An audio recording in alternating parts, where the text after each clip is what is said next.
Good afternoon, everyone. Thank you for being here today. Today's presentation is Choices at End of Life, Essential Partnerships for Quality Palliative Care. Before we begin, I'd like to do our land acknowledgement. As someone raising a family in this beautiful place we call home, I believe it's important to acknowledge the land we live, work, and grow on, not as a formality, but as a practice of gratitude and responsibility. I am joining you today from my office in the city of Aurelia, which sits on the traditional territory of the Anishinaabe Nation, specifically the lands of the Chippewa Tri-Council, made up of Chippewas of Beausoleil, Rama, and Georgina Island First Nations, and more recently, the Mississaugas of the Credit River.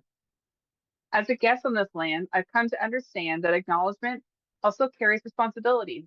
It means recognizing the original stewards of this land and being mindful of how we live in relationship with them today.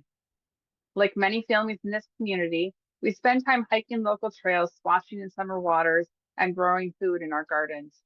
These moments of connection, nourishment, joy, and healing are possible because of the care Indigenous peoples have shown this land for generations. Growing up, land acknowledgements and meaningful conversations about Indigenous history were not part of my education or everyday life. That absence has stayed with me. It has shaped my commitment to learn, to listen, and to do better, both personally and in the way I move through the world. Today, I am intentional about learning the true history of our country and understanding that reconciliation is not just about the past, but about the relationships we build moving forward. It's about supporting Indigenous voices, respecting lived experiences, and recognizing our shared responsibility. Acknowledging the land is one small but meaningful step. It invites reflection, accountability, and action. I invite you to join me in continuing our learning by listening, asking questions, and remaining open to understanding the histories and experiences of Indigenous peoples. Together, through awareness and shared responsibility, we can contribute to a future that honors the truth and respects all who call this land home. Now, for our introductions.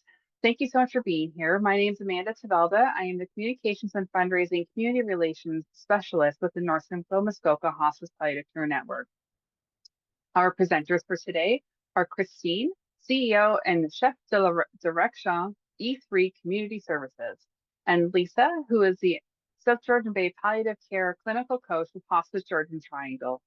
Thank you both, Christine and Lisa, so much for being here today. At the end of today's presentation, we ask you to please complete the satisfaction survey. This allows us the opportunity to review how you found today's presentation, as well as for planning future presentations. Lisa and Christine, the floor is all yours. Thank you so much for being here. Thank you for having us. Today we're going to talk about the 3 pillars of palliative care in community living. So, how collaboration between community service organizations and the clinical team improves quality end-of-life care, understanding the importance of out-of-the-box interactive learning formats, formal and informal, and discussing the impact of person-centered palliative care for individuals living with intellectual and developmental disabilities. There's over 60 coaches in the province, 12 in Central Region alone, and the Central Region took an OHT approach. So what that means is each OHT has their own clinical coach. Our South Georgian Bay OHT lead agency is Hospice Georgian Triangle, and I am the South Georgian Bay Palliative Care Clinical Coach. So how I became involved with E3, when we first started the project, I presented the model of care at all of the OHT tables, so like the working groups and the seniors table. And to my surprise, community living was the first to raise their hand to participate in the project, which turned out to be fabulous and has been my favorite project of the whole thing. But I am a palliative care specialist, but certainly not a community living specialist. And so we learned a lot from each other along the way. I also just want to point out that not only is this about us, but we couldn't have done this alone. We acknowledge the contribution of all of our community partners, like the local hospital, the Palliative Care Network, Hospice, and of course, Ontario Health at Home. Okay, so the adult community model of care. has 13 basic recommendations for sort of the perfect world of palliative care in Ontario.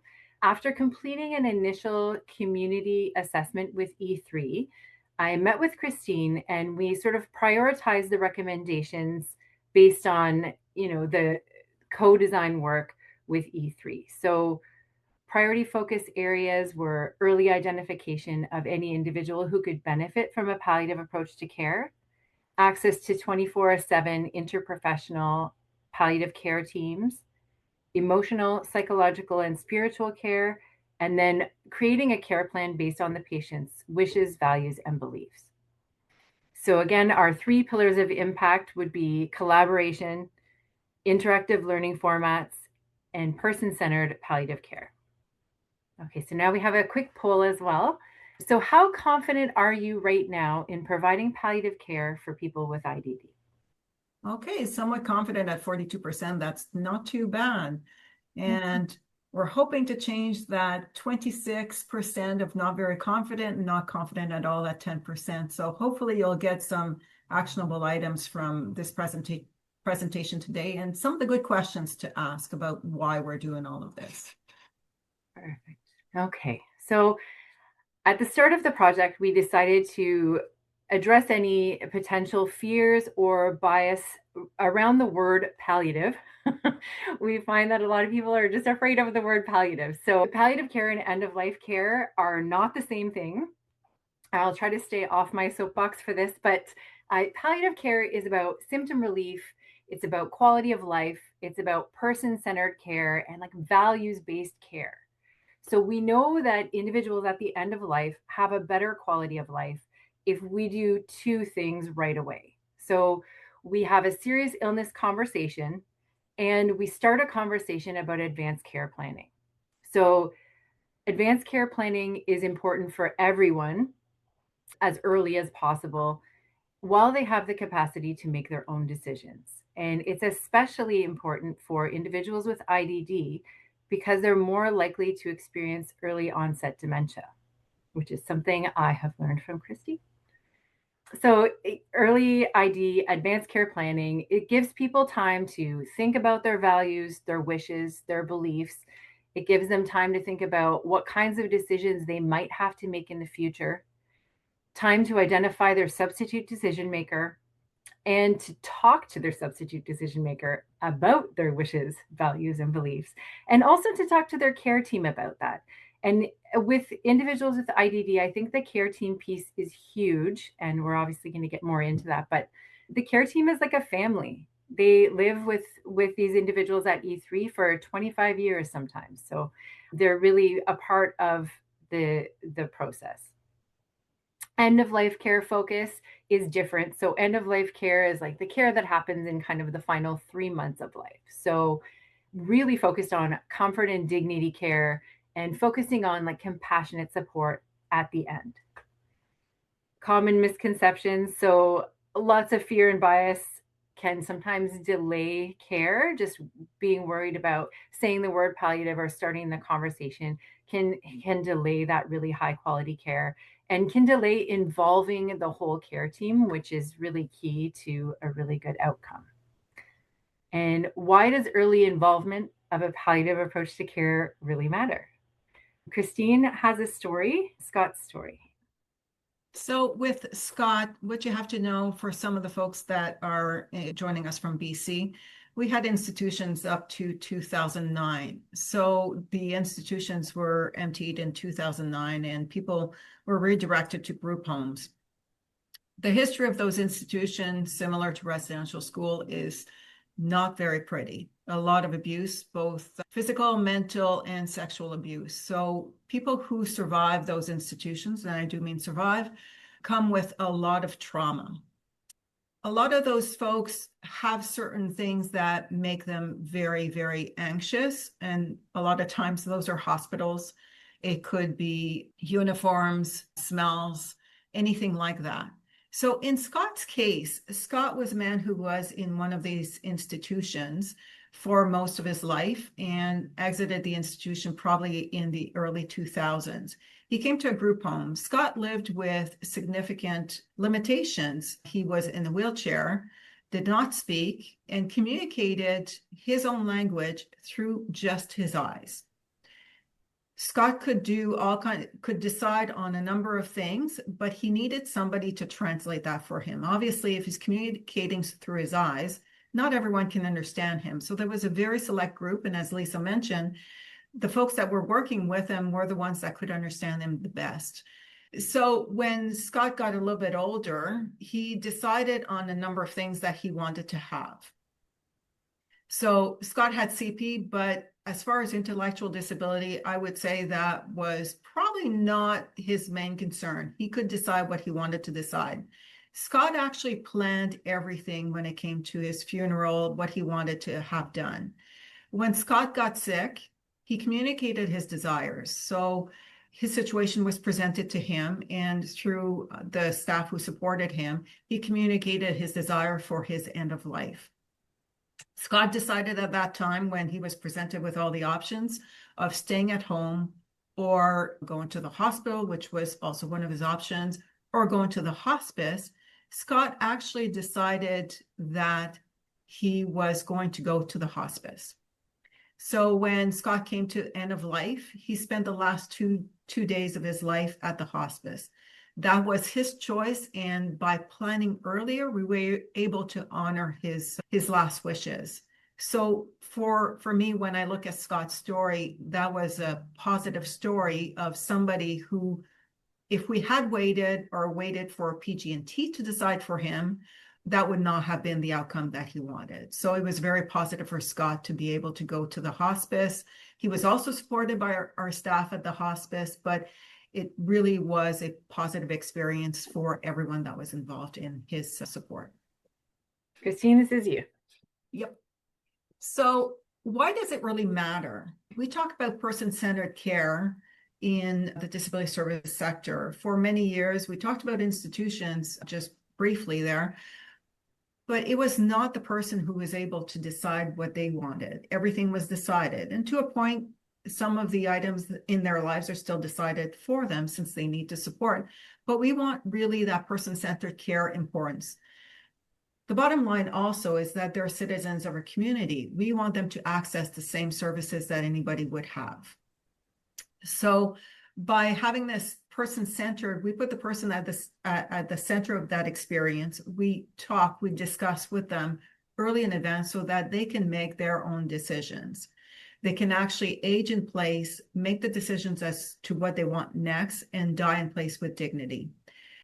Lisa did mention earlier that there's a lot of misconceptions. So it's also working with our team to be able to allow them to feel a little bit of grief at that point in time, but also allow that person to make their own decisions. And some of our healthcare team members, nurses, have been able to have those discussions with our team, but also with the person so that they're able to make their decisions. We have an aging population in the disability services sector. Years ago, that probably would not have been possible because the average lifespan was quite short, probably 30 years ago, because of poor healthcare. Now that we're able to access healthcare, we have people that are aging in place. And from my perspective, the oldest person we support right now is 87 years old and living quite well, and is not even in a palliative approach to care because he's so well. So we want to ensure that people have this specialized palliative care that they need to ensure their dignity and support. And the palliative care is in addition to their needs as a person with disability. We've had barriers to care for many, many years. Some of those barriers do continue, but with the historical trauma in institution, it really hinders that ability to access healthcare. Some people need to be medicated before they're brought to the hospital. The smells, the sights, the sounds in the hospital can be very traumatic to a person who's lived through most of their life in an institution. And as we said, our lifespan is shifting, and we're seeing a lot of people getting much older within the people that we support. So we need to be able to adapt to those aging issues that happen as well.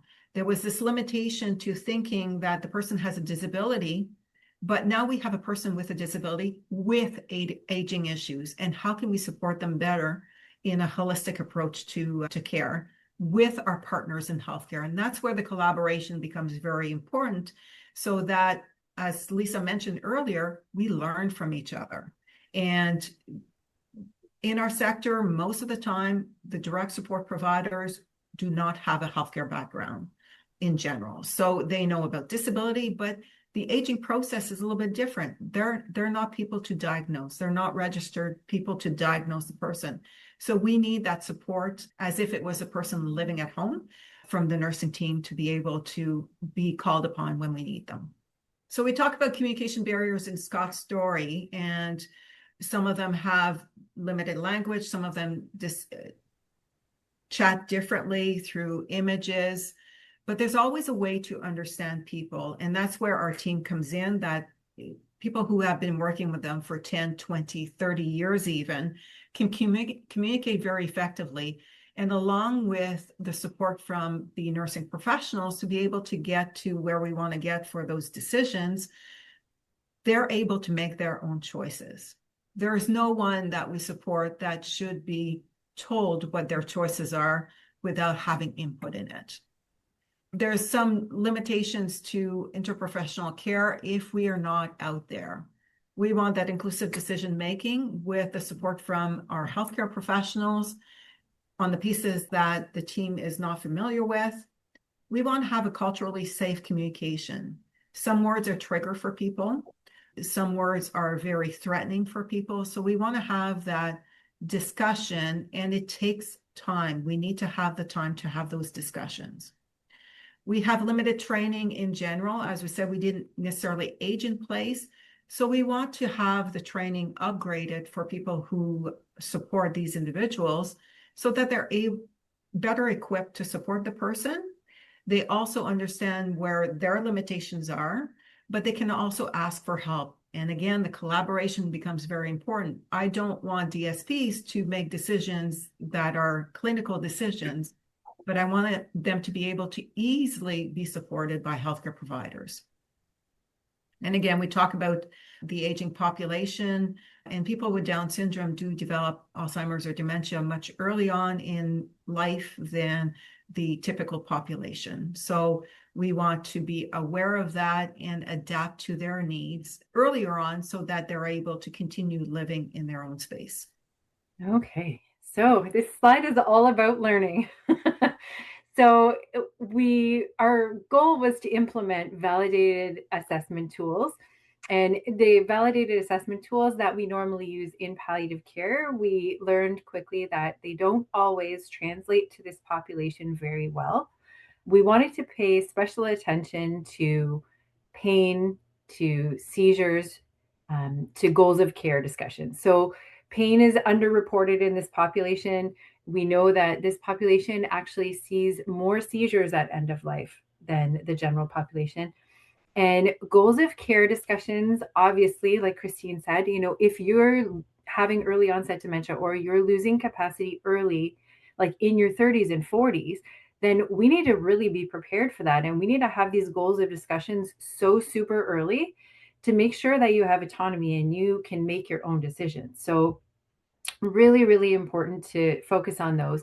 And not only just for decision-making purposes, but for simple things like thinking about goals of care. So a patient lives at E3, they're constantly going to ER. They're going because they constantly have UTIs or infections. Well, we can talk about goals of care. And if the plan is always to just have an IV antibiotic, maybe we can implement that at home with visiting nursing. So we don't have to continuously re-traumatize these people, sending them to emerge when they don't even want to go to emerge. So just thinking about all of those kind of simple things that could always happen, like common things, nausea, shortness of breath, and bowel protocols. So we actually have an example of how a simple goals of care discussion made a huge difference for Melissa. And I'll get Christine to also tell that story. So again, Melissa is a survivor of the institution, probably one of the last people to exit the institution. Significant disabilities, but a person that can move around, that is very physical as well.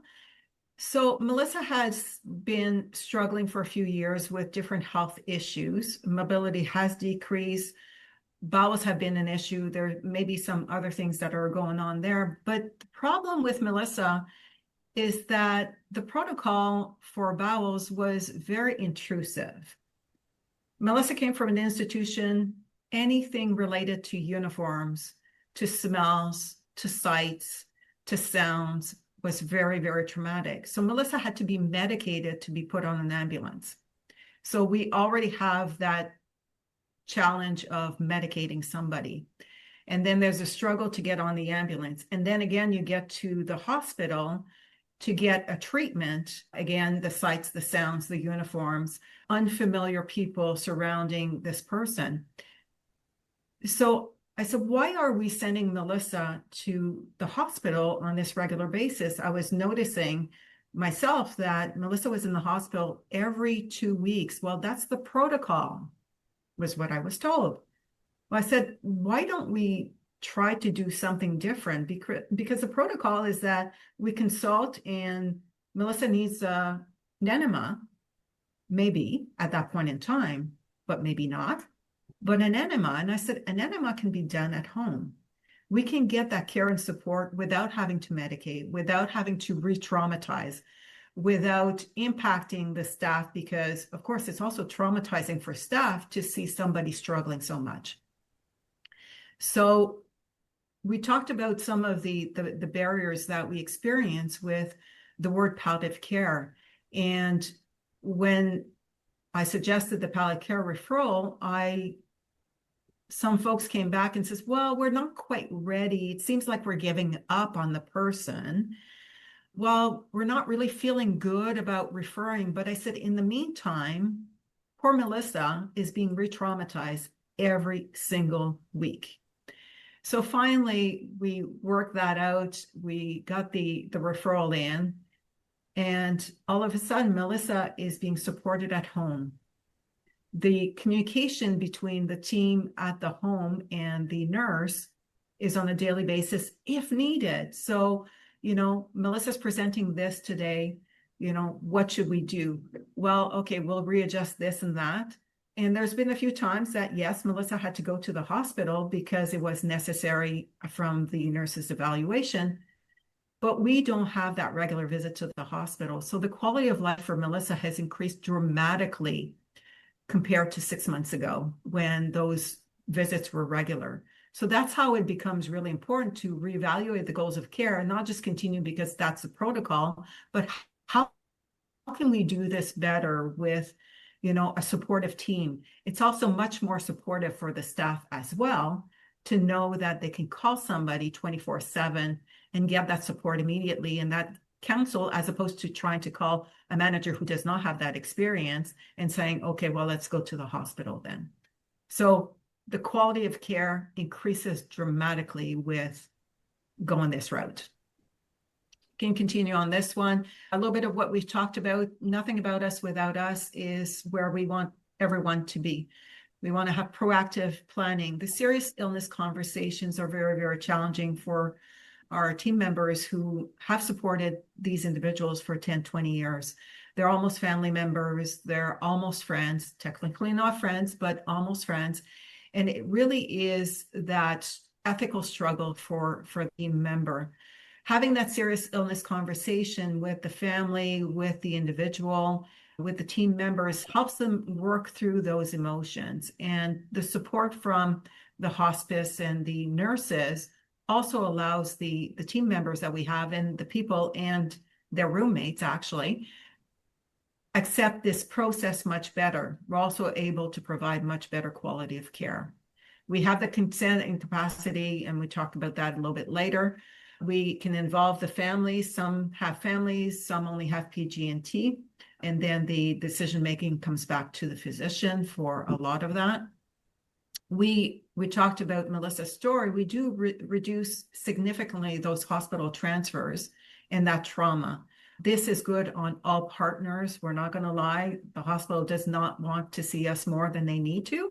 But at the end of it is really about staffing support. It's about respecting how can we have a better life for everyone in the home. And staff need to know that they're well supported by the healthcare system, that the person who they're supporting also is getting the best possible quality care. Next one. Okay, so the hierarchy. When a person is capable, the substitute decision maker is not making any decisions. So we don't need to worry about this. But what happens when a person is incapable of making their own healthcare decisions? Now we have to look at the substitute decision maker. So we have to provide the substitute decision maker with all of the relevant information so that they can make an informed decision on behalf of the individual as per their kind of known wishes. So that's why those pre-conversations are so important. Their decision has to be respected, and the healthcare team has a duty to identify who is the substitute decision maker each time a person, say, presents to the hospital. So, or each time a decision needs to be made for an incapable person. Someone can choose their substitute decision maker by signing a legal document called the power of attorney for personal care. There are three different kind of legally appointed substitute decision makers at the top. So moving down the hierarchy, you have like a guardian, a legally appointed guardian, an attorney for personal care, or a representative appointed by consent and capacity. And all three of those will have a legal document to show who that person is. In absence of a document, it just moves to an automatic list. So when we work our way down the list, starting at spouse or partner, all the way down the list until we find a person or persons who are willing and able to act. So they have to be over 16 years old. They have to be available to make the decision. They have to be capable of making decisions. And they can't be prohibited under a court order from acting on that person's behalf. All the way down, so spouse or partner, child, all these living relatives, right down to public guardian and trustee, which is our absolute last resort. So public guardian and trustee, they do a great job, but they may not even know the person they're making the decisions for. So it's really hard for them to make a decision based on that person's wishes, values, and beliefs when they don't even know what they are. So many people at E3 also have public guardian and trustee. So it's really, again, important to have those discussions early. Christine, do you want to do this one? So we can do this one. So I think most of the people on this call are familiar with the NRC and the EDITH protocol. So feel free to jump in, Lisa. One of the challenges that we have that I've encountered as we started talking about this and making presentation is that there's some misconception with what the DNRC is and what our responsibilities as a community living organization is. Our responsibility is to provide the best possible care. The DNR is a decision that's been made at some point by the person. You don't do DNR decision on somebody who's well. Like, for example, that 87-year-old has decided that, it's a full life at this point for him still. When somebody makes a decision to have a DNR, they have to have all the information. And a lot of the discussions, we talked about PG&T, they won't make that decision. It's the physician. If the person has PG&T and no family, this is where the decision will take place. But we've had a lot of conversations that have taken place over a couple of meetings between the nurse and the individuals to come up with if that's what they want, trying to find out if they want to be fully treated if something happens, especially some of the people that had limiting life illnesses. So it has to be signed by regulated health professionals. And if we know as an organization in one of our community living organizations that we have this document, we have a copy in our electronic file or anything like that, we should respect that. That does not mean that the person is not getting care. We want to provide the utmost and best care possible with best symptom control up until that last second of their life, wherever they choose to have that last second of their life. With the EDITH protocol, that has been a game changer for us at E3 because it allows our team to be prepared for it. There's a lot of work that goes into the expected death in the home, and that's the person's choice, the family's choice. it allows for that smooth transition. The invitation of, if a DNR is in place and then we have to go through calling other people because we do not have Edith, it becomes very traumatic for the team, for other people in the home. So we've had some very peaceful passings in homes because of the Edith protocol, because of DNR, because of family being present. And also roommates were also present at that time, and it was very smooth. Lisa, do you want to add anything on this one? I don't think so. I think that's great. Like the support of the visiting nurses and the Edith, it's an expected death in the home, and it's a plan to call the funeral home instead of calling 911, which just reduces trauma for everyone. And yeah, the other people in the home, like thinking about, there's 6 or 7 other people maybe living in that home who have lived with that person for maybe 20, 25 years as well. And it's like their family member as well. So it's really nice for closure to be able to kind of have that goodbye and not have like the 911 911 lights. Yeah. So palliative care begins early and continues through the end of life.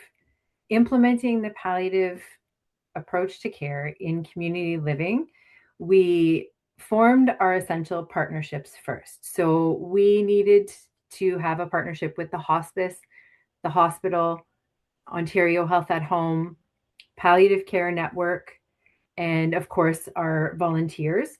Also, our internal palliative care support team, which we'll talk more about in the next few slides.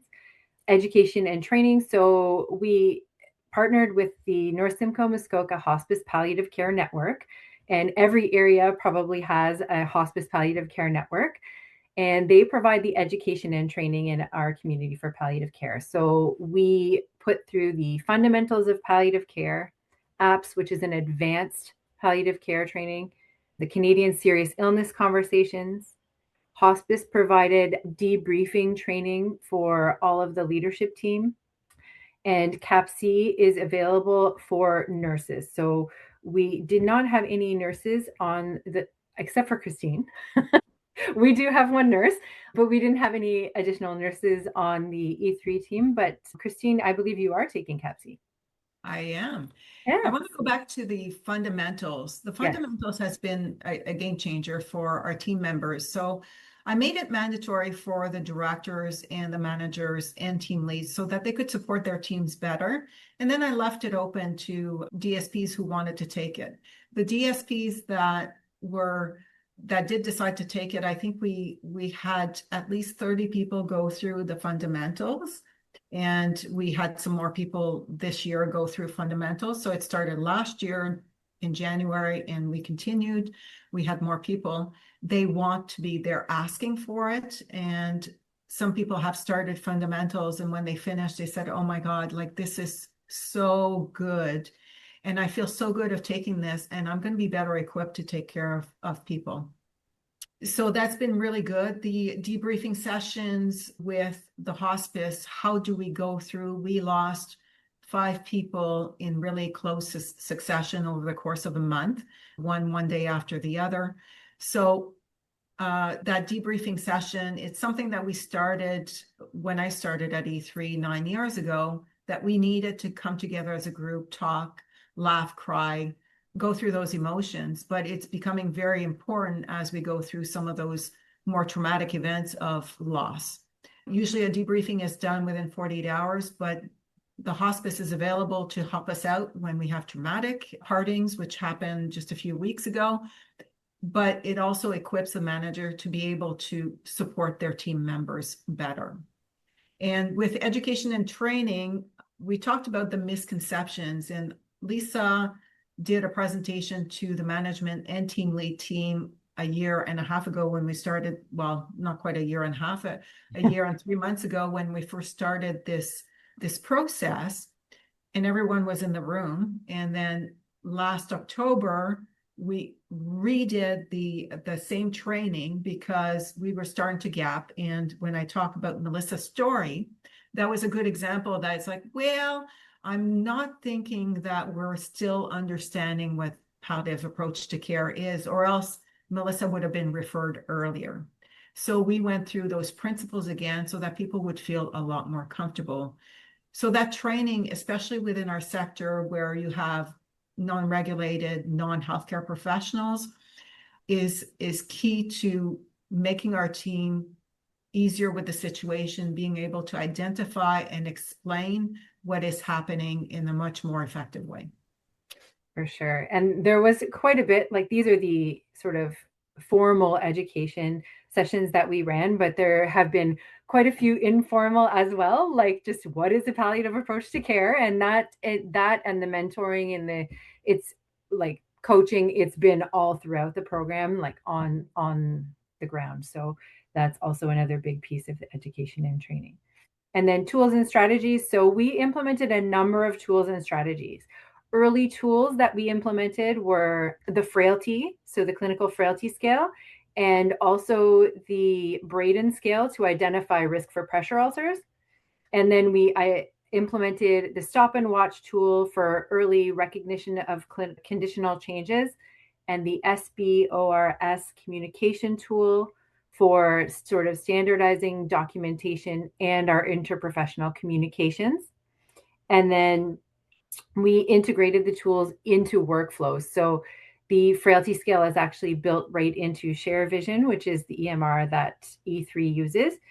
And we have sort of a policy for, when we do that. So on admission, and then also like intervals when we repeat the frailty, and then when we would escalate to the physician or the visiting nurse or the team lead. Sorry, go ahead. Although we talk about ShareVision, it's our electronic documentation system. Although we have this electronic documentation system, I wanted to bring focus to that palliative approach to care and some of that communication issues that were happening. So we actually implemented bedside binders. Go back to the pen and paper so that the nursing team as well as our team could communicate back and forth. Since, there are shift changes and there might be a question during the night, but the nurse is only coming during the day and the information does not get through. So this way it allowed for that really, really good conversation to happen between the two. The bedside binder also has a sheet that explains who the person is, not the diagnosis, not what the protocols are, but who the person is. What do they like to be called? What are their favorite colors? So that you can automatically try to connect with that person. It can be challenging to connect with a person with IDD at times, but if you know where to connect, that they like watching the Maple Leafs, that is their most favorite thing to do, that they love Elvis. So by the time you're doing your treatments, you can just talk about Elvis a little bit or your favorite song, and you're going to get that engagement. So you start to get to know the person, but the person will collaborate with you and start to open up to you. So that has been really important for team members to communicate through those bedside binders. And just to address Laura's question in the chat there, we did modify these tools. So again, these validated assessment tools are what we use with the general population, and we modified the way we use them to suit this population because we didn't want to delay the project until the IDD specific tools come out. But the Palliative Care Network has an IDD team working on IDD specific tools that they are releasing. So stay tuned for that. And as far as adapting the tools, it's just that they're there, but it's also offering the language. We adapt the tools, yes, the frailty scale. We know that, people are never going to be, a super athletic person most of the time, that they're going to start at a certain level. But if we know that somebody is at a 5 and all of a sudden within 2 weeks is at a 7, then we know that something's changing. But it also offers a language for the team leads in particular, to be able to have that discussion with the physician in a much more factual way, that in words that they understand, as opposed to, stories that physicians usually don't want to sit around to listen to. So we can be a lot more factual in our information.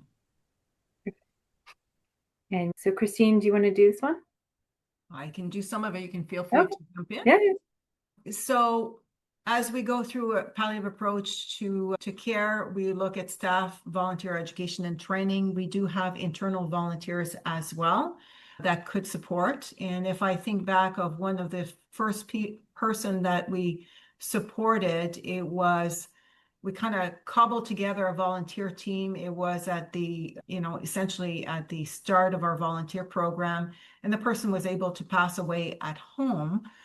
And we had volunteers around the clock. Some of it were staff who volunteered, some of it were volunteers from the community, and we had hospice.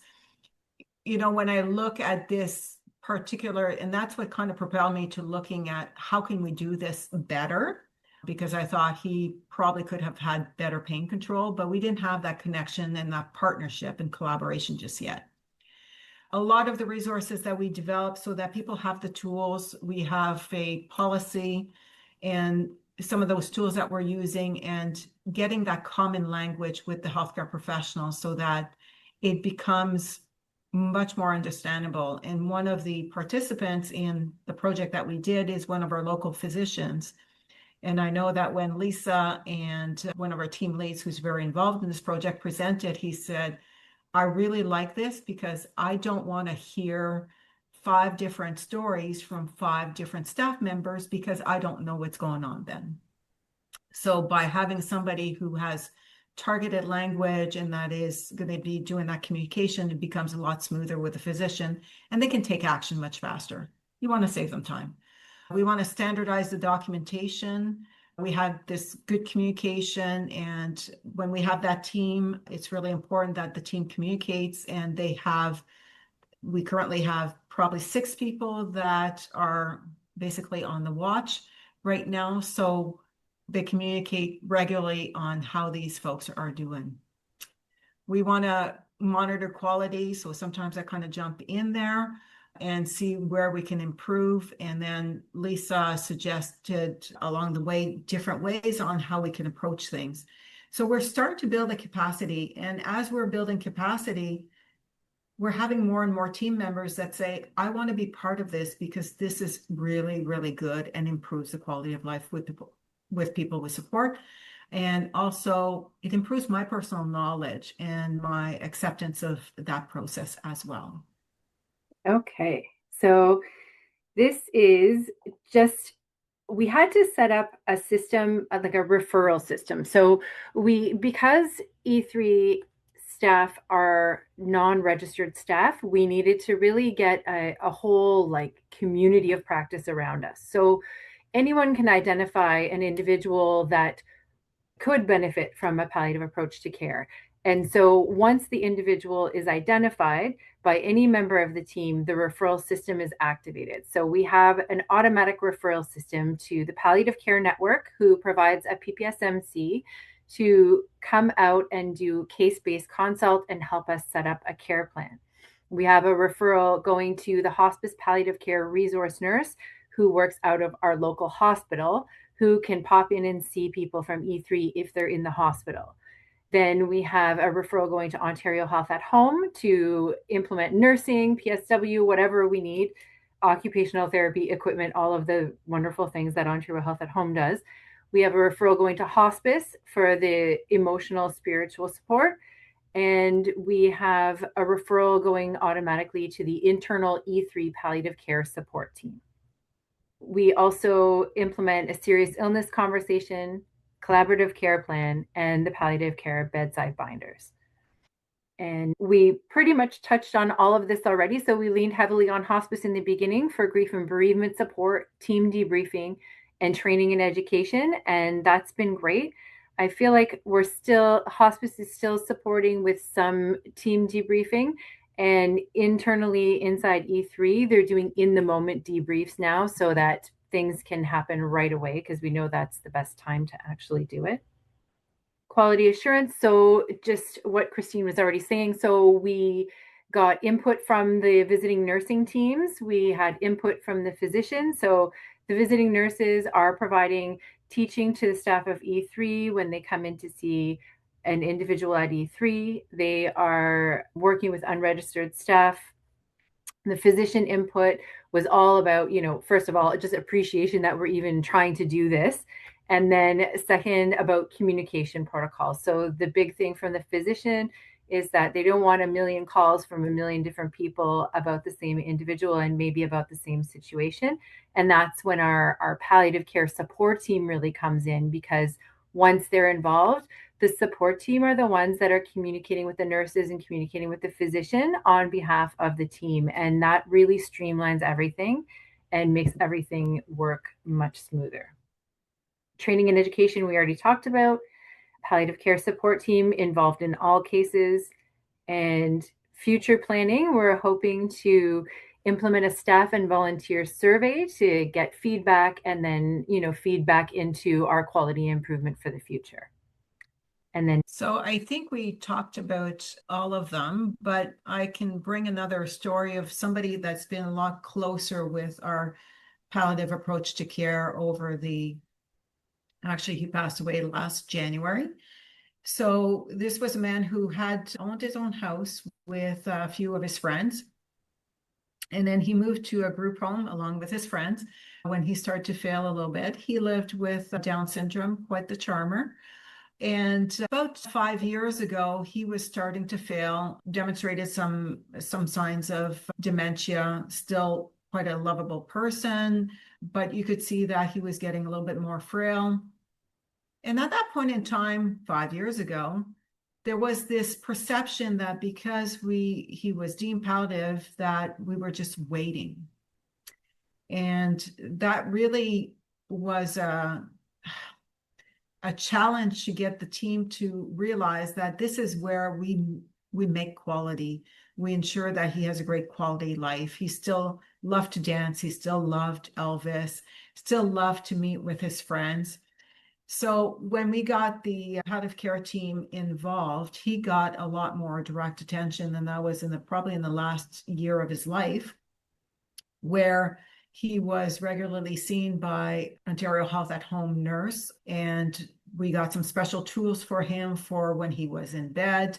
He got a wheelchair that he didn't have before. But he was also surrounded by people who really cared about him in the house. So in those last few days, his sister was frequently at his bedside. His friends that were living in the house would come and watch TV with him, whether it was a ball game, whether it was somebody singing to him one of his favorite songs, whether he was flirting with somebody, because he loved to flirt with women.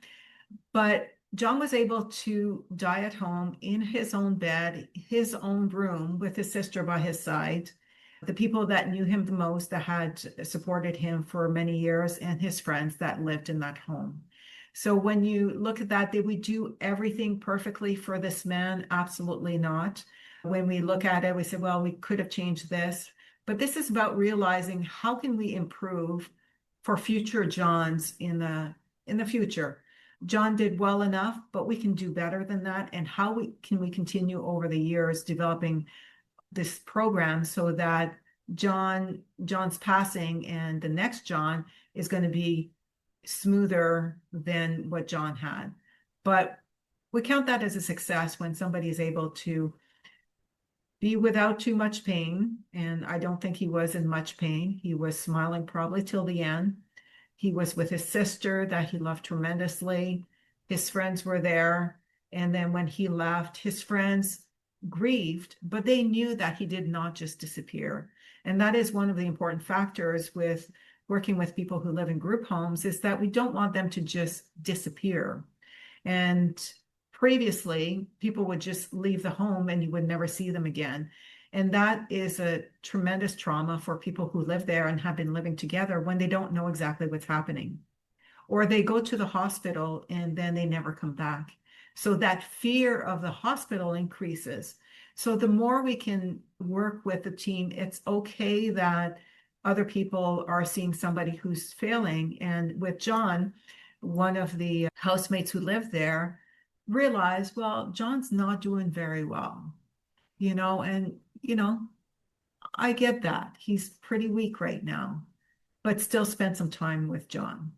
And that parting was a lot smoother for everyone. Grieving, yes, but not complete trauma.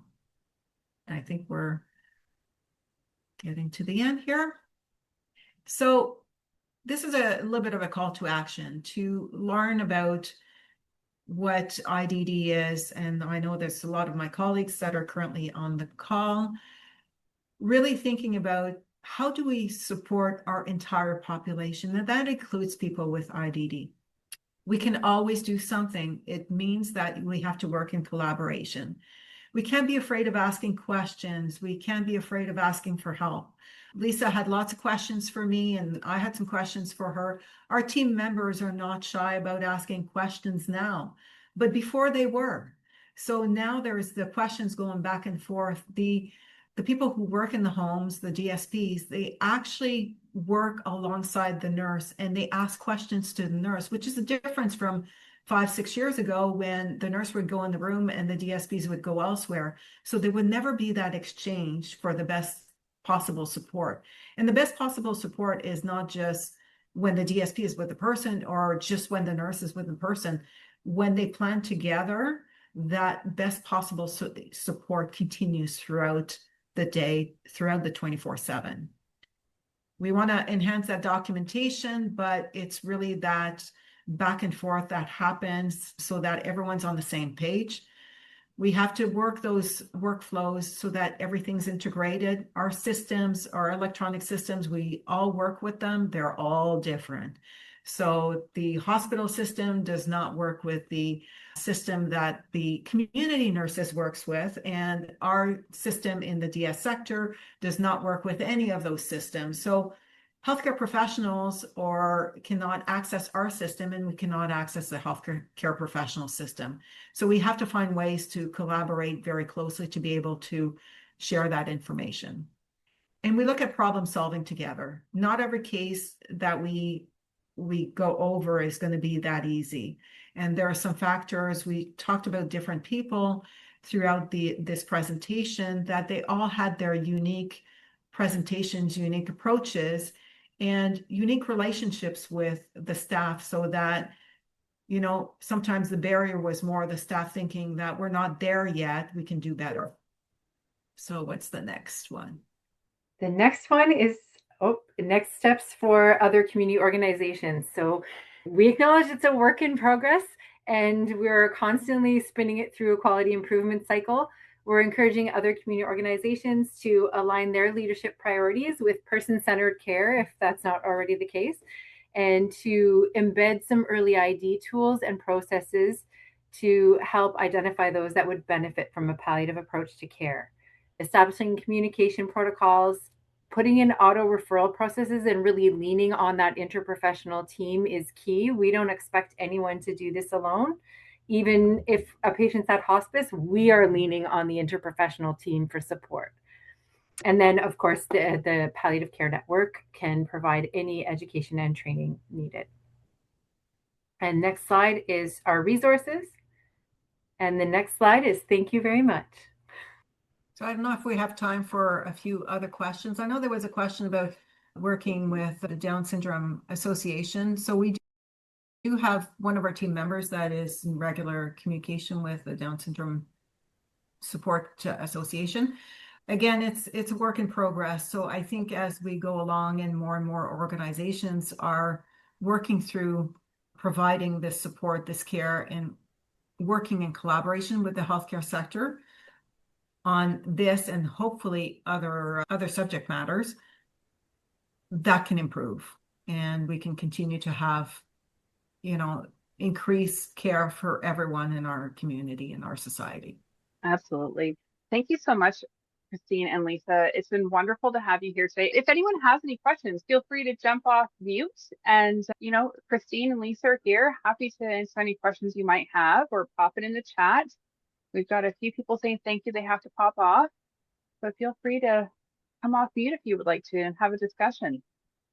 I do have to say, Christine and Lisa, it's wonderful what you're doing. My brother works in a group home, and he's been through this very situation where he had a client who there was nothing written, no documentation, no substitute decision maker, and he was left with that decision. And so to see him go through that, I fully appreciate and understand what you're speaking to, and it's wonderful what you've done here and what you continue to do.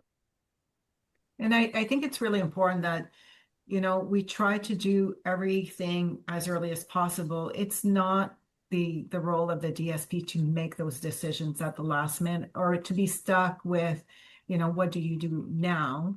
And we want them to be supported. When we were taking the fundamentals, one of the partner organizations not in our sector had mentioned that, well, I hear you get, our team was there saying, well, we get debriefings in every situation within about 48 hours. And the other person said, oh my God, we're given like barely 5 minutes before we have to return to work. And that's one thing that our team members really appreciate is the fact that they're able to take the time, reflect, take their time, their composure, share what they need to share about the person and then continue with their day if they can. If they can't, they'll be replaced for the rest of the day. But to be able to be human in this situation, because it's not because you're a healthcare worker or direct support professionals that you don't need time when you lose someone. Absolutely. And we will be sending a copy of the slide deck as well as a recording of today's session and the contact information for both Lisa and Christine. So if there is anything that comes up, feel free to reach out, and we appreciate your time today. Thank you so much, Christine and Lisa. Honestly, can't thank you enough for everything that you do. Can I just answer the last question from Andrew? Oh, absolutely. So not young and not old either. It all depends if this woman has some physical needs or not. Like I mentioned, we have an 87-year-old who does not have advanced care planning. He's well, the family wants everything done for him. He's quite happy with his life right now, ticking along. So if this person who's not young and not old either, do we start the conversation? Is there some indication that she's starting to fail in some ways or another? If she's not, it may not be the right time. Sometimes what we can also do, like for example, this 87-year-old, there was that connection with the hospice to say, can we have a conversation? And when that conversation took place, it was decided that the family and the person were not ready for anything, and we continue as it is. But we had the conversation. But we decided that, maybe we had the conversation, we're not there yet. We'll come back to that when we're ready. I don't know if that really answers, start the conversation, what ifs of the future. But, like that 87-year-old, we had the conversation anyway, even though he was not ready, and we move on. Yeah. And can I just say, like, this is kind of my passion project, but I really believe like there is no time that's too soon. If you have a driver's license, you answer a question, are you an organ donor? If you purchase a home, you have a will to take care of your estate if something should happen to you. And if you have a body, then you should have an advanced care plan. And you should at least have a conversation with the people you love about your wishes and values and beliefs. So there's somebody there to speak for you if something happens and you can't speak for yourself, for anyone. And really, for people who may potentially develop dementia or Alzheimer's in the near future, you want to have those conversations early. Because the signs of dementia can start very, very slowly and can happen over 5 years. And by the time you realize it's there, it's really challenging to have those conversations. Absolutely. So hopefully that helped a little bit, Andrew. Wonderful. Well, I don't see any other questions in the chat. Stay tuned, everyone, for your follow-up email with all of the links and tools that were mentioned today. And we look forward to seeing everyone again soon. Thank you very much. Thank you for having us. Thank you.